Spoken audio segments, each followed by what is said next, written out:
and fangirls, the Apple Watch Series 7 rumors are already starting up, and from what we can expect, it looks like the wearables market is going to get a big, huge innovation because it looks like we're going to be seeing something very different coming to the Apple Watch. Also on today's episode, Apple has removed some 4K iMac configurations and has also removed the iMac Pro, hinting at new iMacs to come.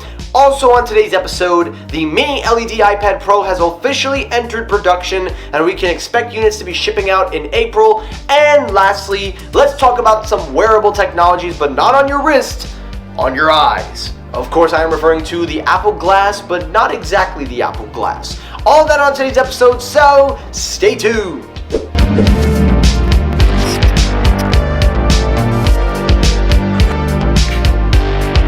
YouTube, what's poppin'? Michael here, welcome back to Technoid. I hope you're doing well, hope you all are staying safe. Now guys, today, I don't know why, but I feel so incredibly lazy. I think that's just every day ever since, school's been online and now the midterms are starting up. I've got two options. What should I do? Should I actually study and prepare for my tests?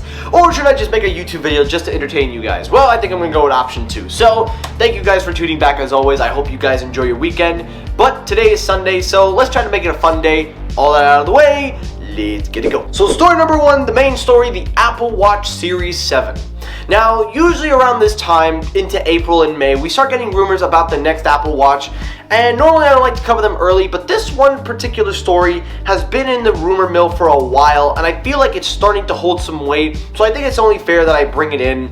And this is truly a very revolutionary prototype or quote-unquote feature that Apple is presumably working on. According to Mac rumors, the Apple Watch Series 7 is going to gain a breakthrough new health feature, and it comes in the form of diabetes. Now, diabetes, as you know, is the #1 condition that most people are diagnosed. Man, I really tell you, Sundays really tire me out. Need a sip of these. Also, not sponsored by, Angry Orchard. As you know, Apple Watch is known for its health features, and diabetes is one of the #1 things that people are diagnosed with. So it looks like Apple wants to revolutionize that area. And according to ET News, the Series 7 is featuring, or reportedly will feature, a blood glucose monitoring via a non-invasive operating sensor. Now, what the hell does that mean? Well, basically what it means is that when you do your diabetes test, usually you use a tester. You press your finger on a needle, then the blood comes out, and then of course you put it into a strip, and then the test will read the results, and you could see a level of what your sugar level is, along with your blood pressure, blood monitor, etc. Well, it looks like Apple is working on a CGM built into the watch itself, which will be on the skin top continuous monitoring solution. And it says here that a designated blood glucose optical sensor will be reliable and stable prior to customizations of the technology. It goes into more details explaining that this type of system has been worked on since 2017, and the project reportedly has progressed to clinical trials. And some reports have indicated that Apple's CEO Tim Cook himself has been spotted testing what is believed to be the prototype of this blood glucose monitoring system.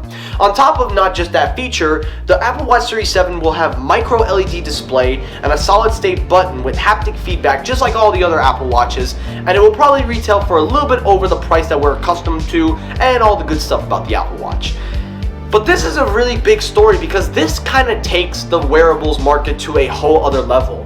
Everybody likes to credit Samsung and other companies, and while they're great solutions, and while they offer a lot in terms of what you get for health, I don't think anything has come close to the Apple Watch. The Apple Watch is the closest that we are going to get to possibly a wearables technology that we're ever going to see produce close to almost real-time results, and possibly one of the best things that Apple has ever made.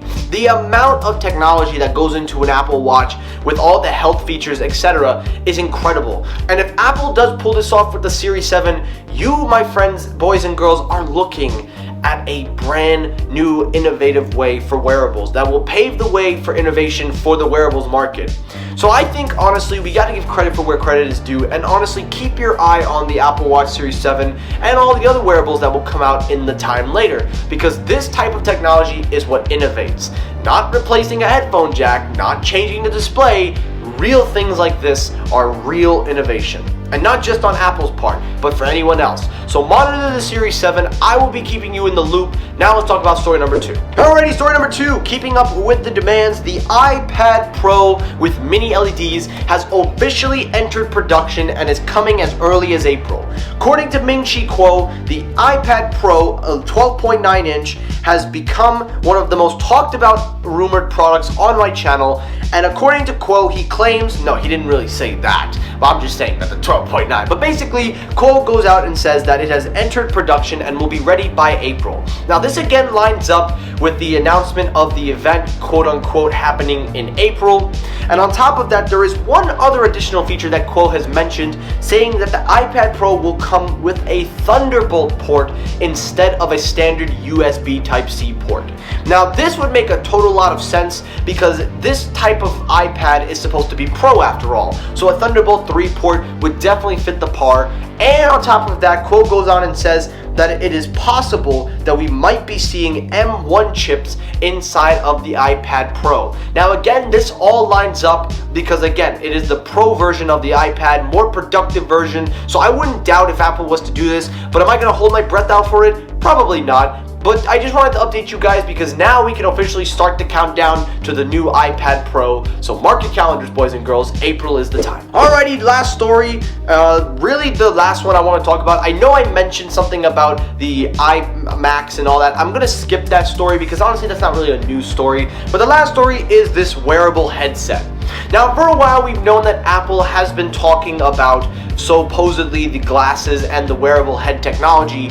And while we've heard a lot about the glasses, there is one other product that they haven't talked about, and Ming-Chi Kuo has come out and said that this headset, a VR type of headset that plays games or something more interactive, is going to be coming in 2022 and will be a revolutionary product that tracks your eye movement with iris recognition, authentication users base, and most of all, blinking as well. This type of technology is supposed to be similar to the HTC Vive Pro and Valve Index. So these are more higher end products. This is not a portable product like the Apple Glass, and this product is expected to go on sale around 2022 at around $1,000. Now, considering this is more of a stay-at-home kind of product, more of a step up in technology kind of product, I don't know exactly where this would fit in because it doesn't sound like a game system. It sounds more like an eye system. But Kuo goes on and says that this headset will be very advanced in terms of your eye tracking and being able to manipulate around you and help with what you're doing in the senses. So it is kind of a VR headset, but we don't know exactly where it's going to fit in. But I definitely can tell you one thing. The Apple Glass will definitely be the middle boundary for this product if we ever get to that point. So, am I gonna hold my breath out for this one? Probably not. But it is interesting to note that this headset is probably going to be the start of what's to come later on eventually. So I will definitely keep you guys up to date on all of the news you've heard in today's story and more to come. And that's it for today's episode of Technoid. Now guys, I am exhausted. I do not know why I'm so exhausted. I apologize to you guys. Today's episode was more of a sluggish episode for me. So again, I apologize. But if you enjoyed the episode, hit the like button, share the video out with your friends, make sure to comment and subscribe. Turn on those notifications so you do not miss when I upload. And to my returning subscribers, thank you as always. Thank you all for watching and peace!